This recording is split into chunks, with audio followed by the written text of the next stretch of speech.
ఇంతకుముందు ఇన్స్టాగ్రామ్ పైకి కింద కంటే ఒక వీడియో వచ్చింది. దుర్గాదేవి విజయవాడ దగ్గర దుర్గమాత గుడికి పోవడానికి ఒక అనుమతి పెట్టి, ఖచ్చితంగా అమ్మాయిలకు చున్నీ ఉంటేనే పంపిస్తాం, లేకపోతే పంపించము అని. డైరెక్ట్ అమ్మాయిలు రిటర్న్ వెళ్ళిపోతారు. కనీసం దేవుని మీద భక్తి కూడా లేదు, పోతే సపరేట్గా వీక్తారు. అదే అమ్మాయి ఏంది, 100 రూపాయలు పెట్టుకుంటే ఒక చున్నీ వస్తుంది కదా, వేసుకొని దండం పెట్టుకొని అమ్మ కొంచెం మంచి చూడమ్మా అని అనుకోవడానికి కూడా లేకుండా పోతారు వీళ్ళు మనుషులు. ఇటు తయారైతే ఎప్పుడు మనిషి ఇంకోటి చెప్తేనే ఇంటలేరు. దేవుని దగ్గర పోతా అంటేనే ఇట్లా చెప్తే ఎవడు పోతారు అన్నట్టు వెనకకు పోతారు. ఇంకెవడన్నా చెప్తింటడా?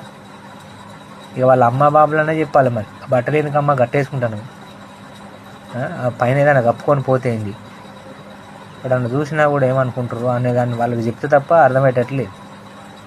ఏమన్నా అంటే మా ఇష్టం, ఇది ఒకటి నేర్చుకున్నారు అమ్మాయి. మీ ఇష్టం అంటే ఎక్కడ ఉండాలంటే చదివి చూపెట్టు, సాధించి చూపెట్టు, గెలిచి చూపెట్టు, కొట్లాడు చూపెట్టు, అది నీది. ఇప్పుకొని తిరుగుతా, ఇష్టం వచ్చింది చేస్తా, అడ్డమైన పట్టుకొని పోతా, అమ్మ నాన్నని బాధ పెడతా, అన్నదమ్ములను ఇబ్బంది పెడతా, అది కాదు చేసేది.